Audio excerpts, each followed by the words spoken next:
This is Father Lashley, and you're listening to another wrestling podcast. Today's show is so amazing, it's hard to describe. Our guest is so big that I'm starting to rhyme. He is known worldwide and is smarter than you. His strength and his wit are matched by only a few. He's wrestled his way around the globe. He is one of our favorites, if we could be so bold. He's wrestled for years, and he's one of the meanest. Today's unbelievable guest is none other than the genius. It's time for another wrestling podcast with your hosts, Steve Credo and Jonathan Benjamin.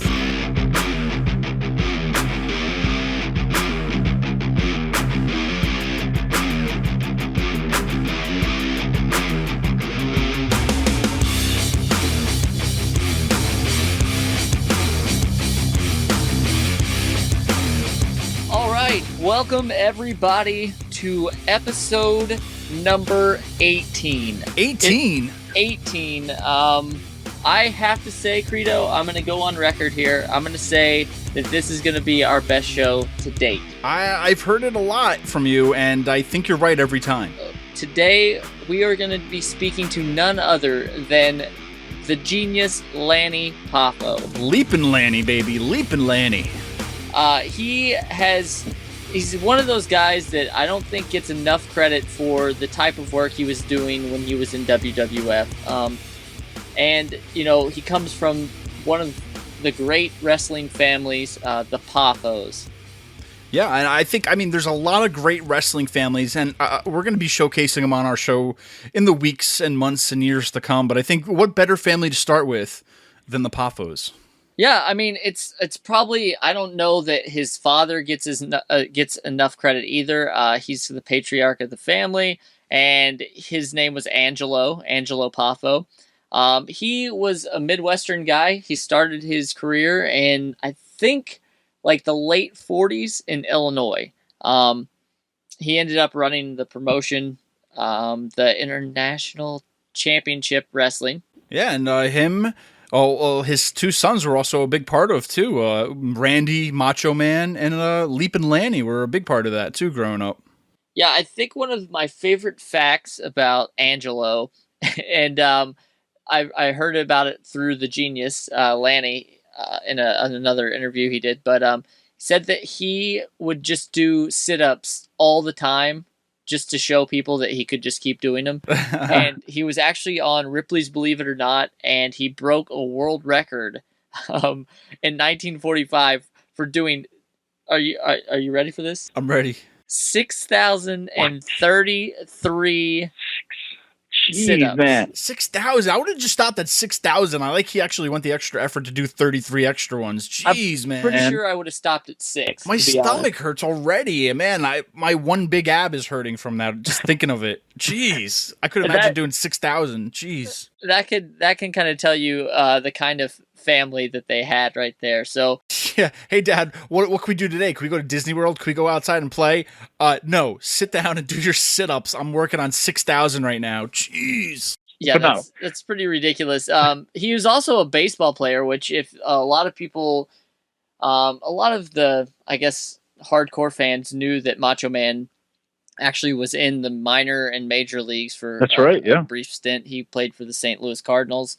And so I guess, they were just an all-around athletic family. Yeah, his dad started it all. Then, compared to the two brothers, I guess, you could say that Randy Macho Man had the bigger part of the fame out of the whole family. Lanny joined us in a few minutes. I have a lot of questions to ask him, but I don't want to make it a Randy Macho Man Savage interview, which it's not, but it's mostly about his family growing up, and we got lots of questions to ask him about his brother, especially the new Macho Man DVD coming out, which we heard that him and his mother is also going to be appearing on, so it should be a nice special, and hopefully, a rightful special it's taken a long time to actually get out there, maybe. Yeah, it's long overdue for sure. Sure. Do you have a favorite? I know there's a lot, and we're going to be speaking with Lanny, so we can definitely talk about our favorite genius moments. But do you have any favorite Macho Man moments that you can think of? Well, I mean, there was a lot of great moments. I think if I had to pick one Macho Man moment, it would have to be where I was kind of scarred as a kid. And that was the time where Jake the Snake's Cobra bit the Macho Man. Now, I'll tell you what, there was no reality TV back in the 80s. You know, pro wrestling was your reality TV. You know what I'm saying? And as a little Mark, as a little kid sitting there watching this pro wrestling show, to see this happen, a snake biting somebody, I'm telling you, it definitely left a mark in me. Scared the crap out of me seeing this happen live on TV. And I think it was probably one of the biggest, things to ever happen that was like scary. I don't know if you want to call it scary on primetime television, to where he just got bit by a freaking cobra. You know what I'm saying? The teeth would not come out of him either. And that's what was so insane, is it's just like you keep watching this thinking, I mean, like, in my mind, I was still thinking maybe that's like a fake snake. Like, maybe Yeah. maybe the snake is not alive. And then, like, he's bleeding and blah, it's crazy. But I mean, I know there's a lot of great accomplishments by the Macho Man, and I mean, that's just one of the little things. I think one of the biggest things too, I also remember, just to touch base on it, is that when he became the Macho King, Randy Savage, I think that's when he started to take off into this crazy times 10 persona of the Macho Man, you know, with the robes, the crowns. I think Macho Man kind of blew up even bigger when he became the king. I don't know, just in my thought. Yeah,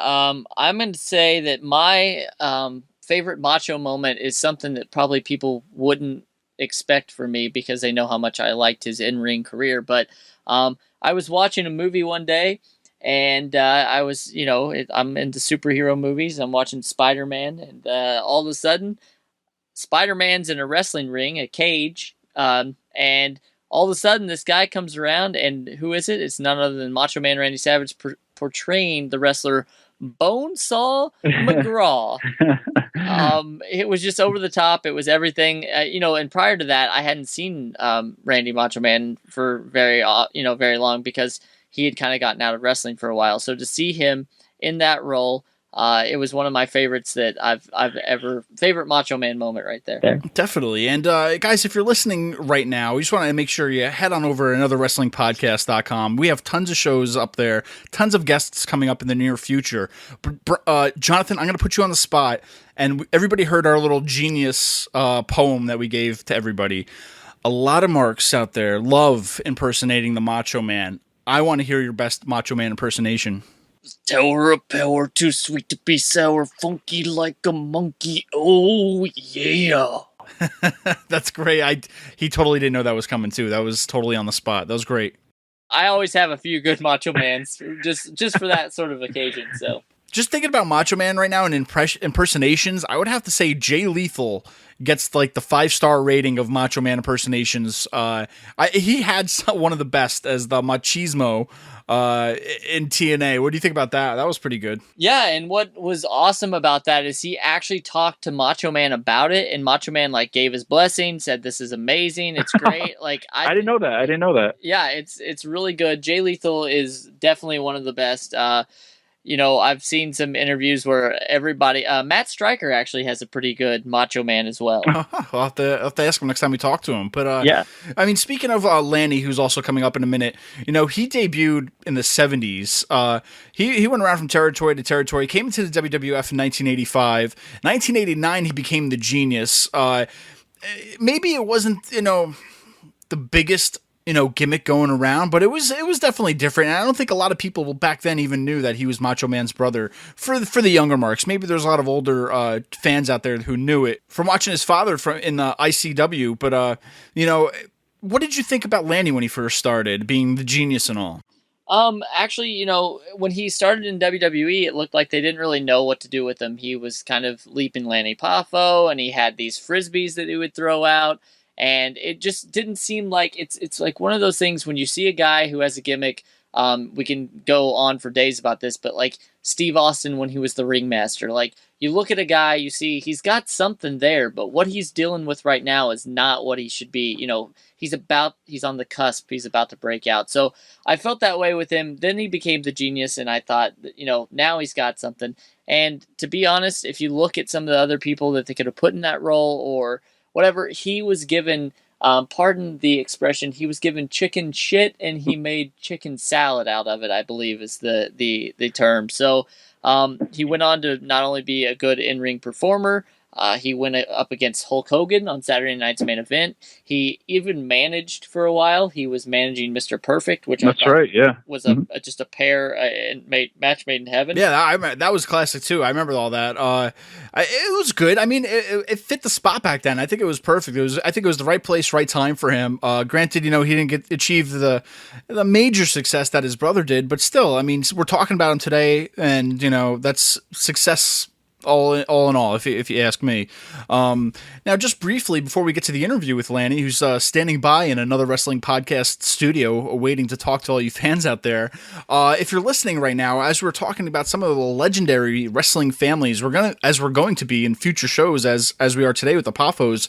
Let us know your thoughts too out there on our Facebook or Twitter. You can find us at facebook.com/another wrestling podcast or on Twitter at a wrestling pod, a wrestling pod.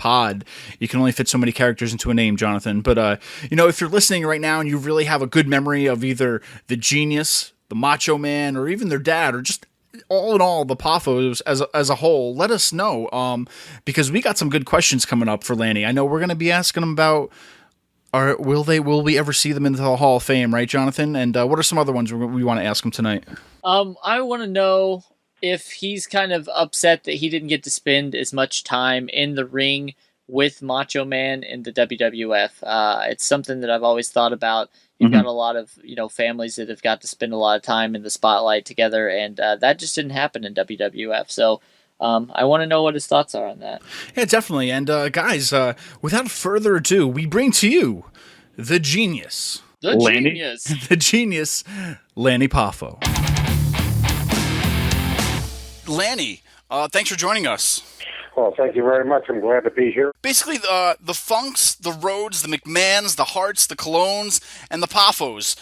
Who, in your opinion, is the greatest wrestling family in history? I would say the McMahons. I'm going to have to say that in all honesty. Because, it started with somebody's grandfather. It's like, this has certainly snowballed. And I had a 21-year career. Well, the 7 years I spent in the WWE were definitely my favorite years. As long as you're going to be a prostitute, you might as well be an expensive one. Now, Lanny, I'm sure we're not the first to ask you this, but lately there's been this character in the WWE now. His name is Damien Sandow. I'm sure there's been lots of contrast between you and him. What are your thoughts in general about the Damien Sandow character? You ever heard of Joe Gomez? I'm not 100% on Joe Gomez. He's a friend of mine, and he invited me to come to Steve Kern's training camp in Tampa. That's when it was in Tampa. I think they're in Orlando now with NXT. And he said, hey, listen, there's a guy that wants to meet you. He thinks you're the best and everything. So I went in there, and I was very glad because it was, about a year after Randy died or something. And, Ricky Steamboat was there, Dusty Rhodes, and Steve Kern, and I got to meet a lot of the old guys, the Mike Rotundo. They all had a lot of nice things to say about Randy and offered their condolences. And then they introduced me to Damien Sandow, and they asked me if I minded if he would steal my gimmick. And I said, well, first of all, I stole that gimmick myself from about 20 different people. My wrestling, I'd say the greatest influence in my effeminate style was Ricky Starr. Don't know it. Just go on YouTube and check out some of the wrestling stylings of Ricky Starr. The only difference between him and I, he was legitimate homosexual and I'm a fake one. And he was an actual ballet dancer, and I am not a ballet dancer. I did like 6 months. And also, he was in Purdue University. He was a boxer and a wrestling champion. So he had the best of all worlds. I knew that, let's face it, when you look at me, you're not afraid like you would be if the Macho Man were looking at you. Mm-hmm. And I'm not a big guy. And I don't have that bad news brown look. So when I became a villain, I knew I would never make it unless I did something unusual. So I had about a month off to grow my hair out, buy a few caps and gowns, and work on my interviews. And I also, looked at a lot of old wrestling footage. And I stole a lot from Ricky Starr. And the poetry was easy. I mean, all you have to do is insult, the sports teams of that locale. What I mean? Yeah. So anyway, I just, as a matter of fact, I was married at the time, and I was practicing my walk that I would use as the genius. And I was going back and forth, and my ex-wife, my wife at the time, and now my ex, she says, "What are you doing?" I said, "I'm working on my walk." She says, you have the guts to walk to the ring like that? And I said, "I don't have the guts not to." I said, "I'm not big. I'm not mean looking. I said I could be a villain, and I'm not going to make it unless I do something." Now, Terry Funk told me many years ago that it's not good enough to be good. You got to be peculiar. And since I wasn't born peculiar, I decided to develop peculiarities. And that was the birth of the genius. But when I told Damian Sandow, I said, "Look, I stole the gimmick. I'm not the first person to wear a cap and gown.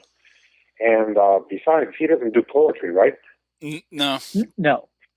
So, I mean, would you say that I stole a gimmick from Edgar Allan Poe or Henry Wadsworth Longfellow? In other words,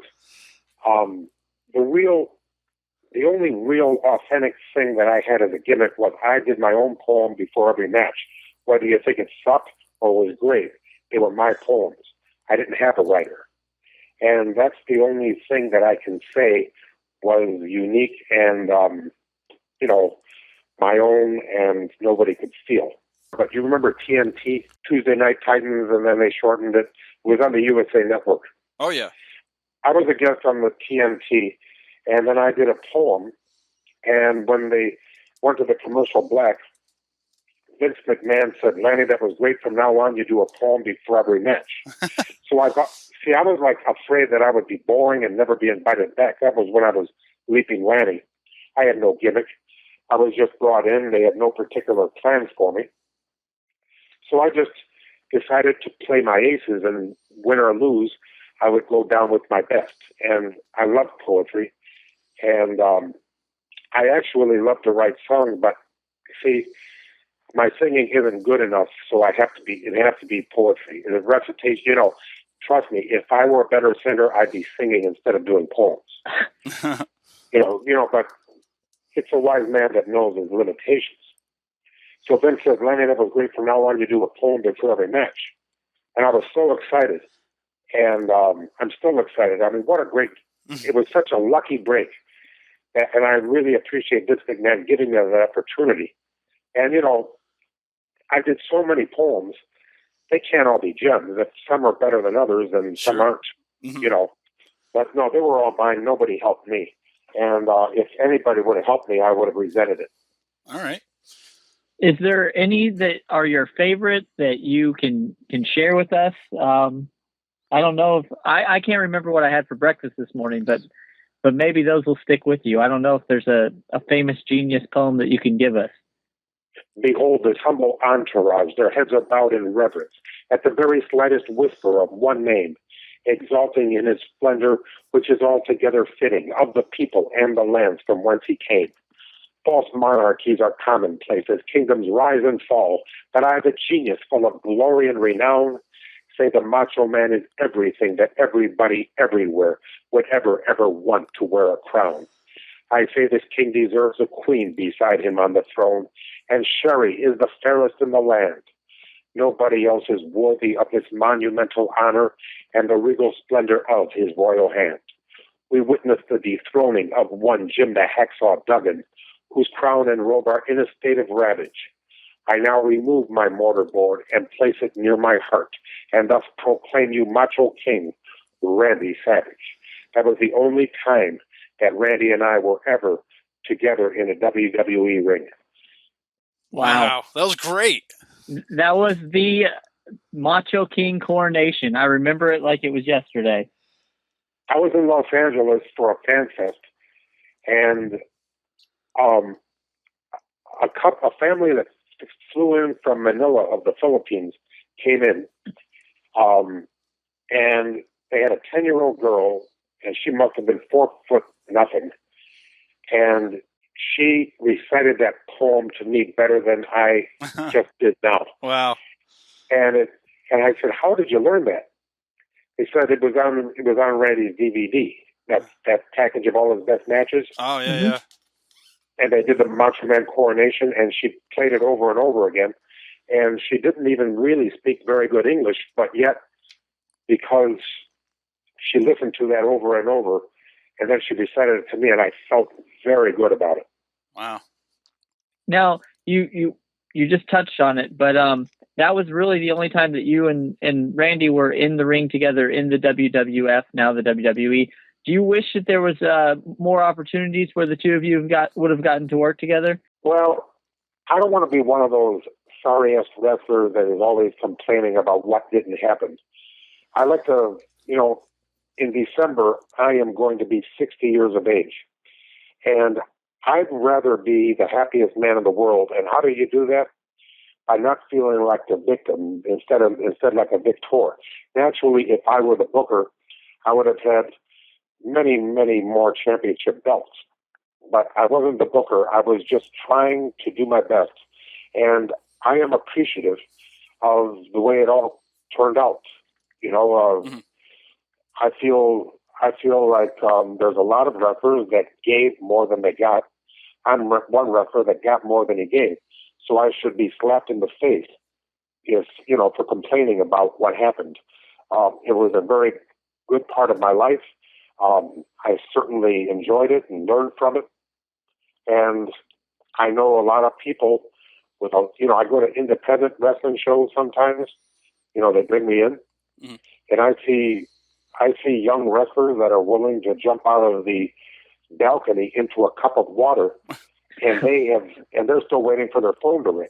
Yeah. And I'm thinking, here I am, and I did very, very well with much less. All right, Lanny. I mentioned earlier in the show that all the famous wrestling families. Since you're coming from a famous wrestling family, was there any friendly competition between you and your brother? Maybe even way before WWE too. Maybe down in the ICW. Did you guys, being brothers and all, did you ever have any competition with each other or no? You mean shooting? Yeah, I mean, just, like going out there, who would have a better match, was there anything like that between you and Randy? Wait a minute. No, because Randy always had the better match. Randy's lousiest match was better than my best one. So that was, once you establish that fact, you just have to accept it or not accept it. Mm-hmm. And, like Ric Flair said, whether I like it or whether I don't. You know what I mean? Right. Now, listen, Randy was, he was the Macho Man and I was not. So there you have it. All right. Okay, now we learned recently you've been interviewed for the upcoming DVD that WWE is putting out on your late brother, the Macho Man Randy Savage. Is there anything you can tell us about that project? Who came to you to talk to you about it, or if it's? I'm definitely looking forward to it. I can't wait because we don't have any real interviews about that. We just have the, like you mentioned, the matches DVD. So, is this a must-see DVD? Yes, it is. Here's why. My mother didn't want to be in it, and I talked her into it. And she was phenomenal. She's going to be 88 years old in January. Uh-huh. And she's still, listen, I don't want to get negative. She's still harboring resentment that nobody offered her condolences from the WWE. Mm-hmm. And I said, Mom, look at it this way. This is not about the Macho Man. This is about the Macho fan. And they're the ones that gave him his lifestyle. They're the ones that made him go to the top of the mountain and live there. for many, many years, and he had a great life. Mm-hmm. And it's all because of the Macho fan. So I said, and I'll tell you something too. Kieran Bent is the man from the WWE that was the producer of this video. Now, after my father died and after my brother died, I sold my house, and I live with my mother. And, you know, I take care of her, and she has good days, she has bad days. But she's still got it up here. You know, her elevator gets to the top floor, and she doesn't feel 100% comfortable, you know, with a live microphone like you guys do. Mm-hmm. It's not for everybody. And I said, you know, if it were live, I could see where you have anxiety. Because, you know, if you're lousy and it's live, you know, that's it. You suck, mm-hmm. you know. But this is cherry-picked. In other words, they talk to you for an hour, and then they pick out little snippets of what you say, and then they mix it in with everything. Okay? Mm-hmm. And, of course, you are at the discretion, you know, of the editor. They can make you look like an ass, or they make you look really great. Well, Kieran Bent came over with his sound crew and his cameras and everything. And what do you think he had for my mommy? What's that? A bouquet of flowers. Oh, that's nice. I'll tell you what, it meant something. Absolutely. Mm-hmm. And he was a charming person. And then about a month ago, you know, I texted him and I said, how are you doing with the project? Is there any way I can get an advanced copy, or do I have to wait till November 18th? So he says, we have a rough cut. I'll send it to you. And, you know, they were asking me all these questions, and I just treated it like a shoot interview. And I had no idea that they would use any of that. Yeah. You know, because they used all of it. They used all the controversial things. Mm-hmm. And, you know, there were a few things about it I didn't like, and there was a few things about it that I thought were phenomenal. But all in all, it is a must-have. November 18th, it's coming out. I don't know if you should I guess they got the expensive one and the inexpensive one, right? The one with the, you know, I don't know which one you're going to get, but you better get one of them. Definitely. Yeah. Yeah.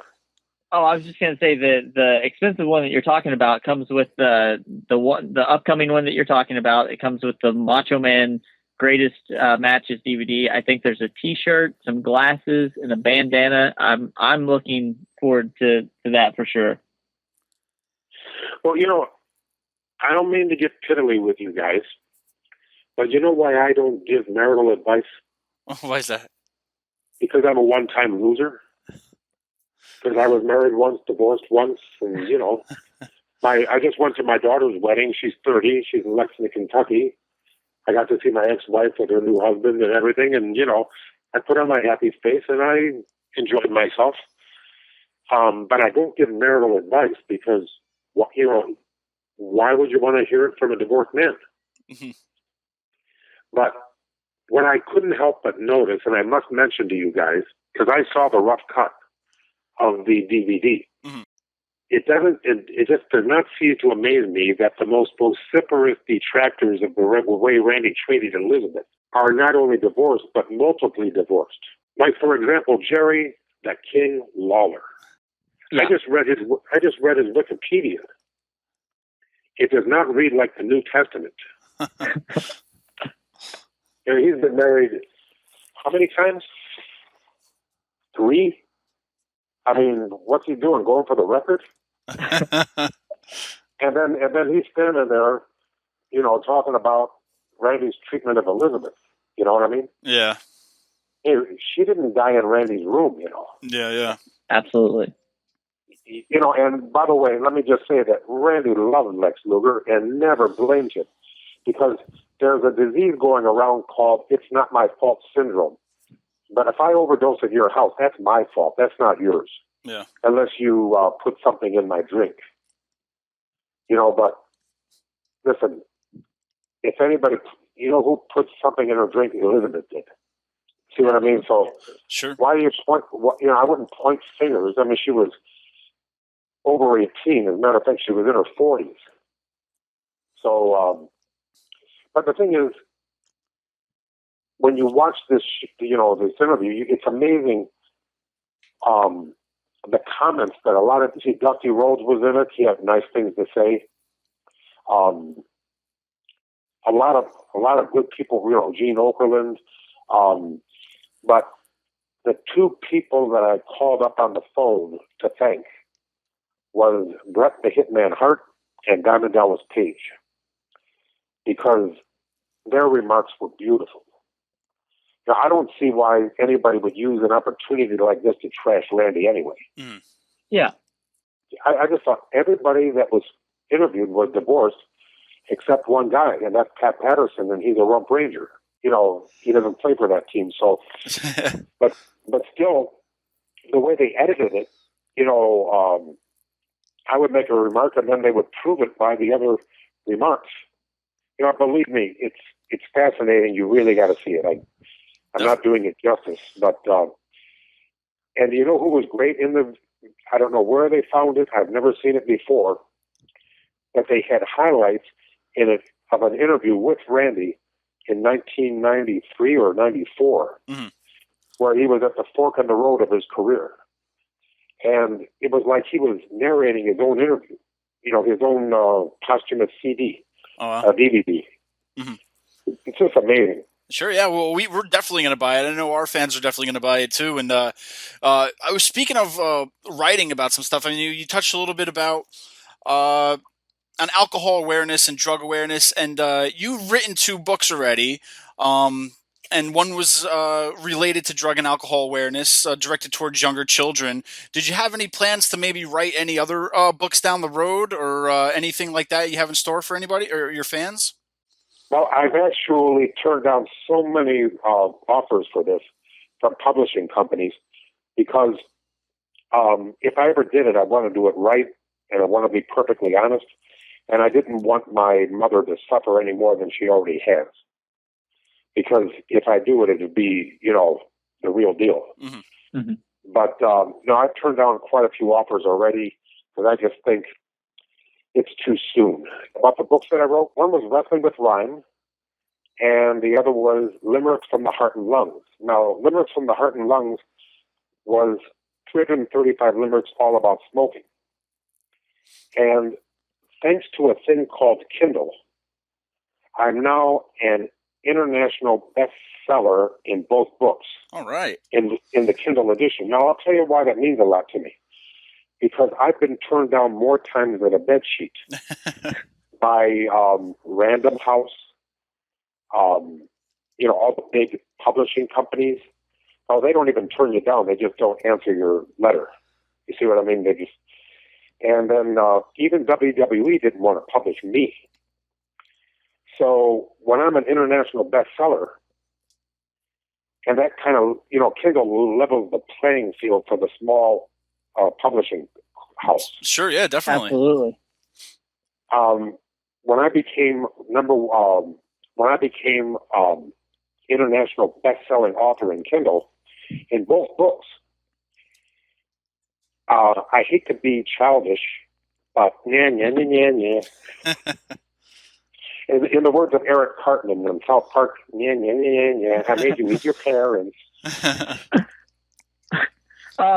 Now, Lanny, I have to ask a question that I'm not for sure how much you had to do with this, and I've only heard bits and pieces from different people. So I wanted to know if you could shed some light on anything that happened between the Poffos and the Dundees in Memphis.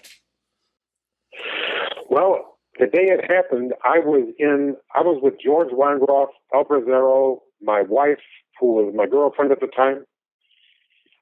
We were in Knoxville, Tennessee, and we were at the World Fair in Knoxville.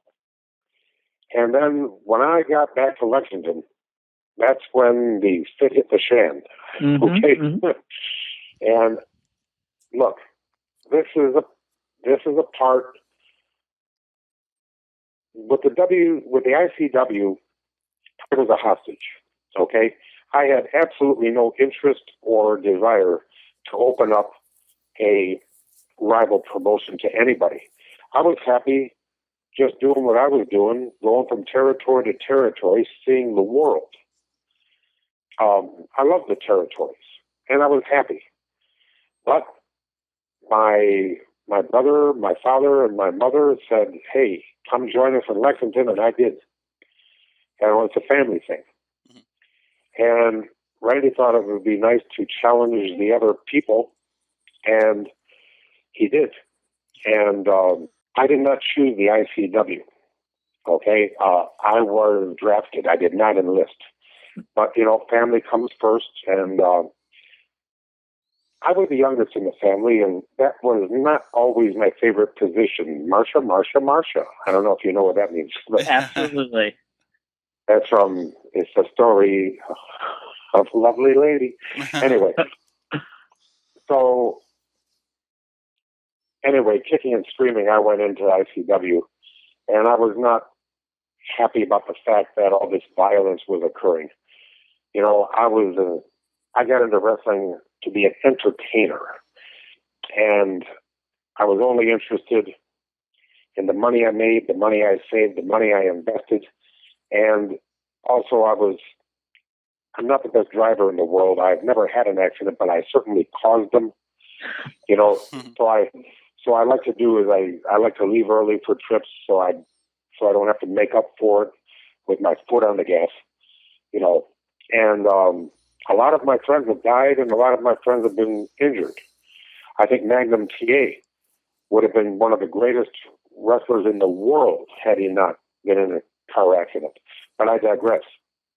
Anyway, I wasn't happy about hearing about Randy hitting Dundee.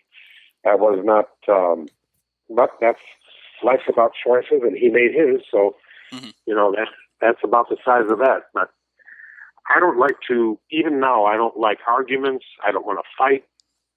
It's always the last resort of a limited mentality. Sure. But Randy enjoyed that type of thing. And anyway, I'm kind of water off a duck's back, and he's kind of mountain out of a molehill. Gotcha. Okay, and if you ever read the book or seen the title,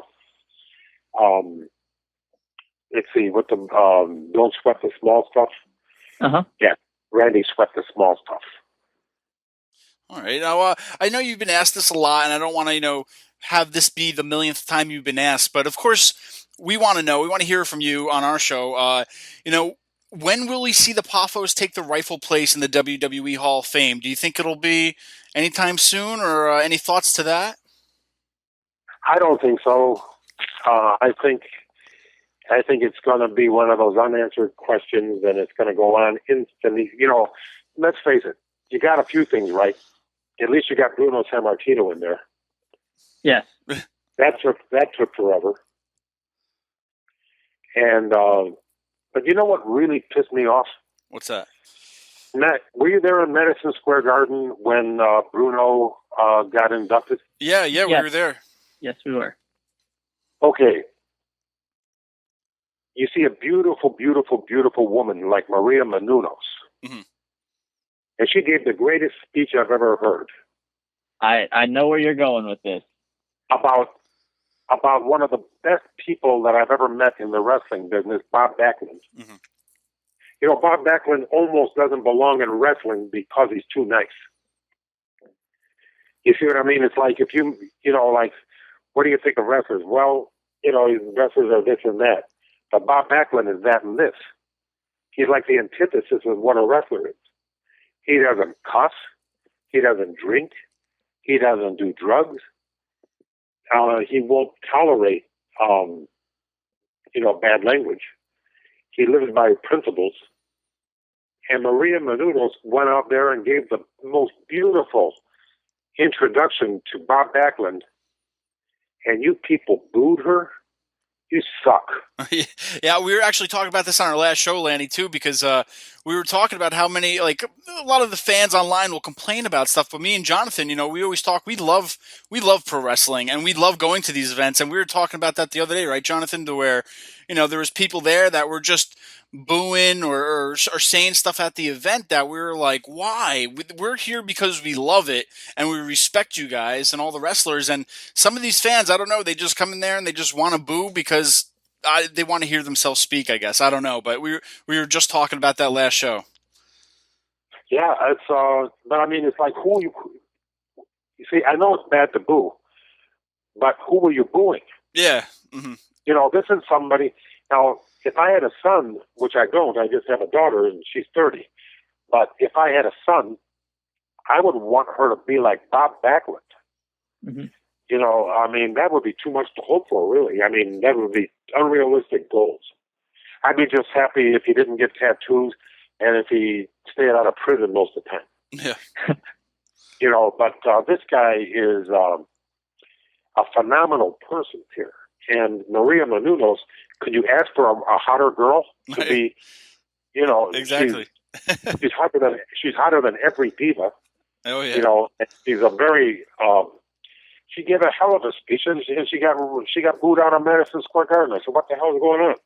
You know, it's like, well, then I thought of a joke. How many New Yorkers does it take to change a light bulb? How many? None of your fucking business.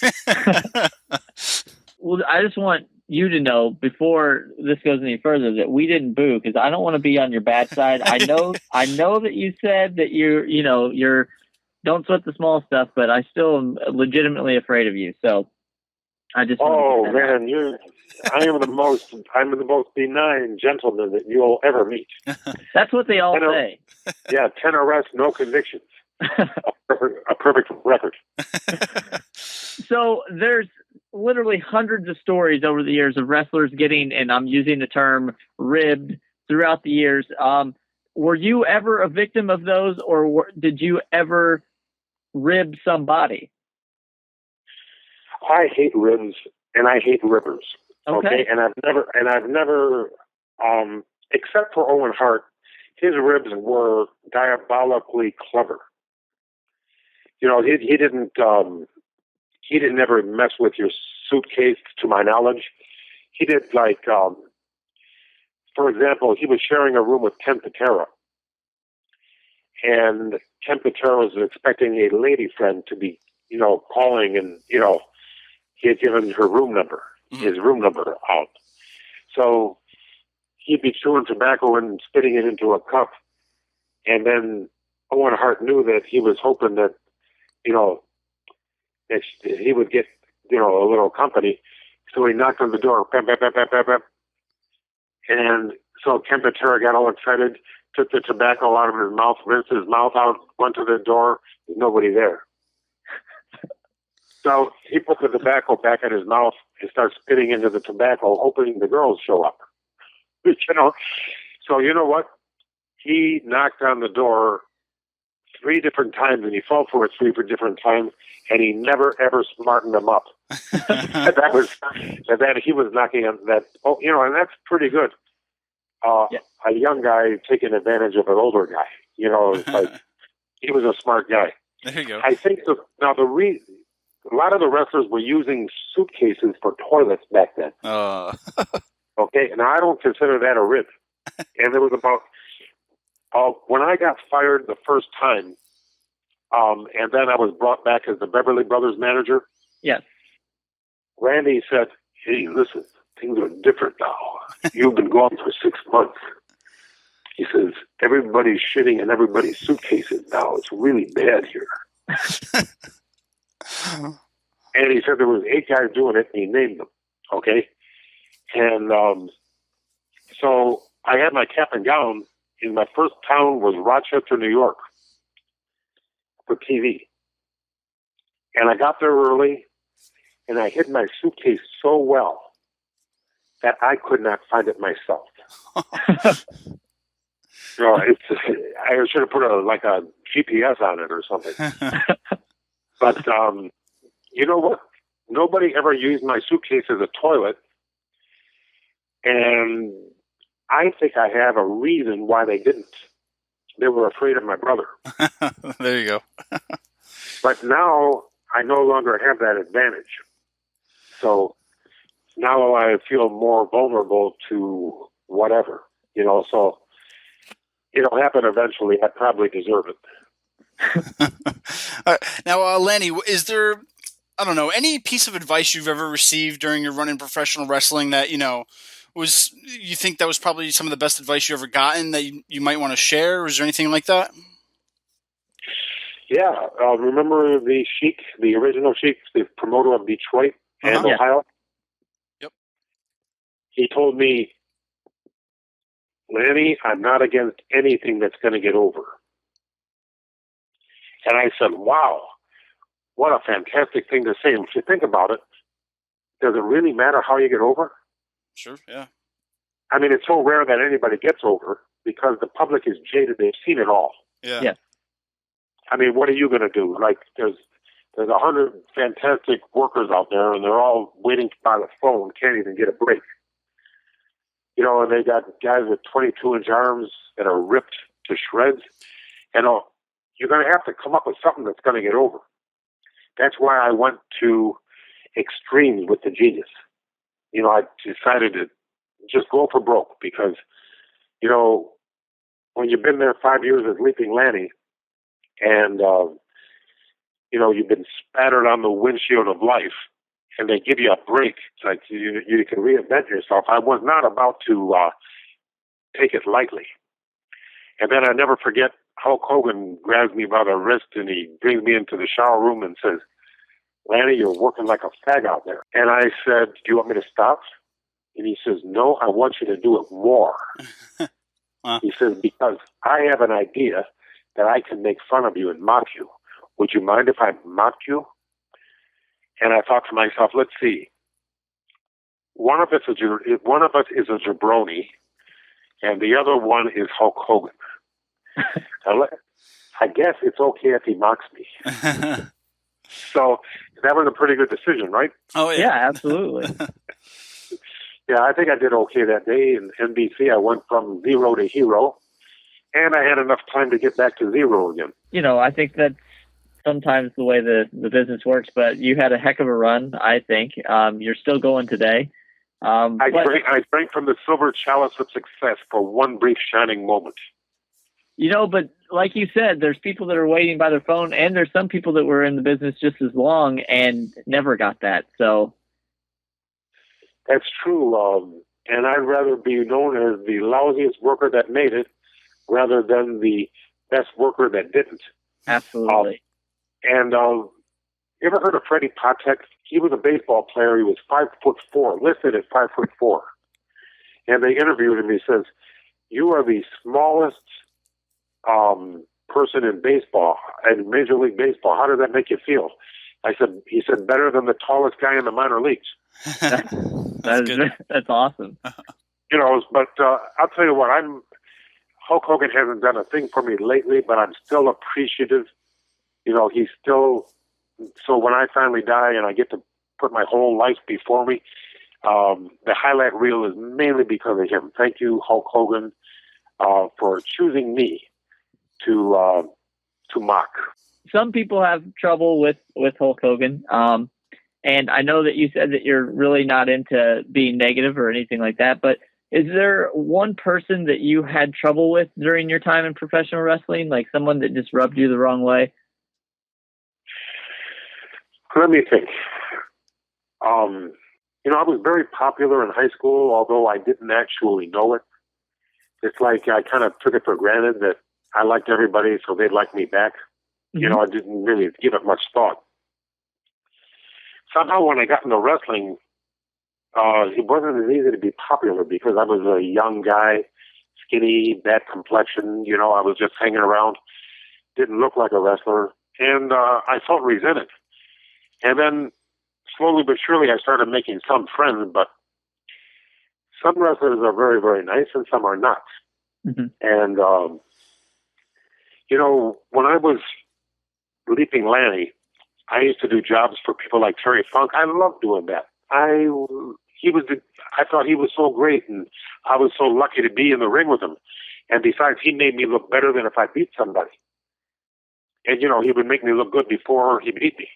Yeah. And that's Terry Funk. Let me tell you, he was the man. And Harley Race, I didn't mind that. And Jake the Snake Roberts was so great. But the guy that I hated putting over was Bam Bam Bigelow. And I thought to myself, what a sorry-ass suck piece of trash they trying to build up here. First of all, they call him a big man. He's not even big. I was taller than he was. And they put on that zoot suit that he never washed. I wrestled him like 10 days in a row, and it smelled like ammonia. Oh, God. It's like cat piss or something. Yeah. And he would get me into leg scissors and stuff, and I said, there's got to be an easier way to make a living than this. and then he would beat me and never thank me. You know what I mean? I'm sure people like him. I'm sure somebody does. I did check Wikipedia and heard that he was, after all the money he made, he was a deadbeat father. His ex-wife sued him for all this money that he had not paid for the upbringing of his child. Mm-hmm. And this is an embarrassing thing in the news. So, there are people that have died in wrestling that I've actually wept for. His obituary I approved of. Speaking of as a pro wrestler, what's the best thing that's ever happened to you because you were a pro wrestler? Is there anything you could tell us about? Well, you get laid a lot. Bingo.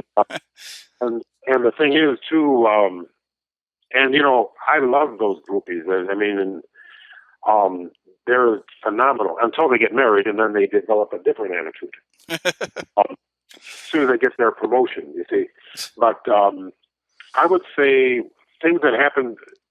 I'm just lucky to be the son of Angelo Poffo. He imparted a lot of wisdom on me, and I'm glad I was listening.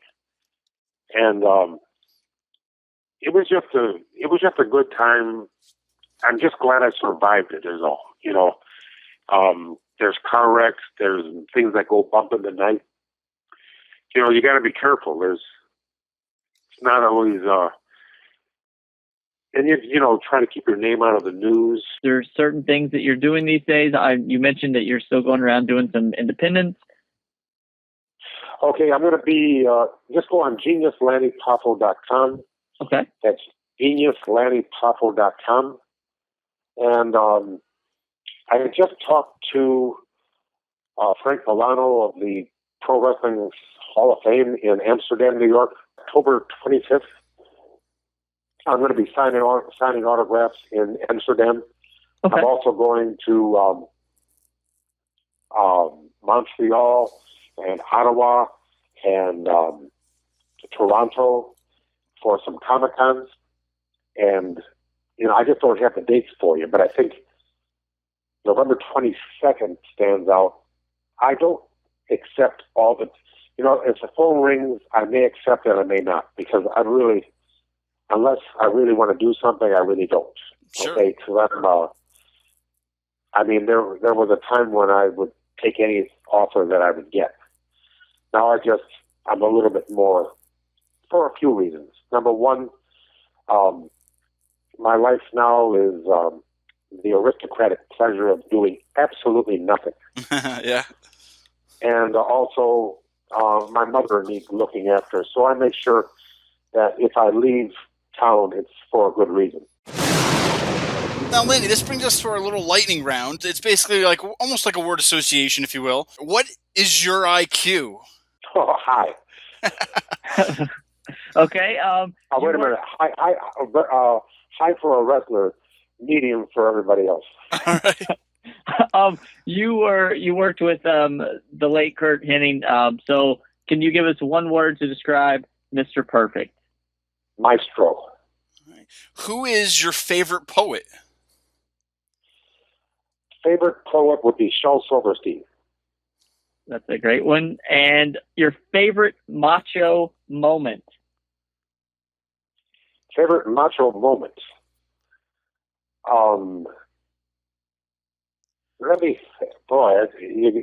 there's so many macho moments. Oh, yeah. Favorite macho moment was Randy and I would go to the Special Olympics, and you ought to see him interact with the kids. It was just, God, it's beautiful to watch him do that. And they treated him like the Beatles of 1964. Wow. All right. Who is the greatest wrestler of all time in your eyes? Okay, greatest wrestler of all time, Nature Boy Buddy Rogers in the 50s and 60s. In the 80s would be the Macho Man Randy Savage. In the 70s, I'm going to go with Terry Funk and Jack Briscoe. In the 90s, I got to go with The Rock and Steve Austin. And then I'm going to have to say Rey Mysterio in later dates. And I'm not a good guy to ask about what's going on now because I don't watch a lot of television anymore. I do have a Roku where I have Pandora and, different things like that, but I'm just not a television guy. All right. Anyway. And lastly, the last one we'll ask on the lightning round is one word to describe Vince McMahon. The real genius. And I know that's 3 words. That's perfect. He's the perfect combination of balls and brains. And I always thought if you had balls, you couldn't have brains. If you had brains, you can't have balls. I would always choose brains when I got to the fork in the road, but he's got both. He's got a pair and a spare. Awesome. Well, Lanny, thank you so much for joining us tonight. We really appreciate it, and we'll be hopefully hearing from you soon. Okay, and my books, Limericks from the Heart and Lungs and Wrestling with Rhyme, are available on Kindle. So check it out and do it. And thank you so much. By the way, I speak 11 languages. Escuchen, por favor. Santana comes from Mexico. Yo hablo más mejor. The French I speak is magnifique. They told me in Paris. My Italian's molto bene. I learned when I was 3. I speak Latin, Greek, and Russian, Hebrew, and Portuguese. I speak Swedish and Norwegian, and I'm learning Japanese. Aside from my intelligence, I'm cunning as a rat, and I shall put these attributes to use upon the mat. I remind the competition and every foe and fan, behold, the world's greatest genius, the world's smartest man. Thank you. Wow, Jonathan. Lanny, he's a great guy to talk to, man. He really tells it like it is. Yeah, I'm pretty sure that, not very many people have gotten this side of Lanny before.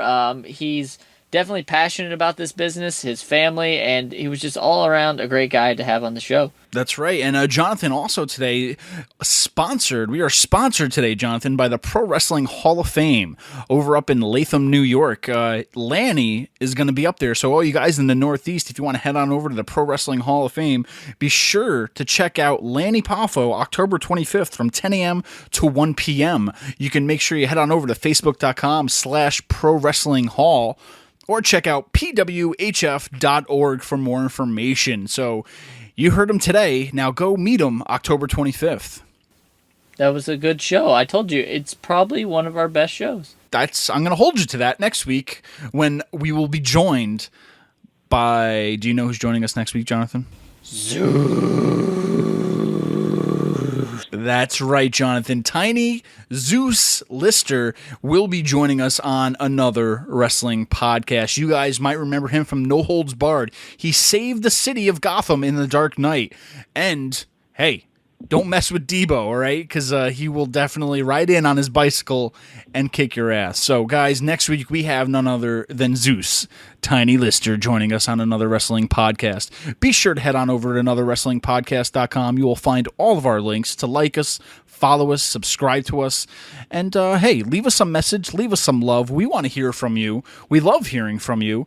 And one more thing, if you're listening to us and you're really wishing you could help us out right now, sure, head on over to prowrestlingtees.com/anotherwrestlingpodcast and pick up a shirt, because you, today, tomorrow, could be owning another wrestling t-shirt.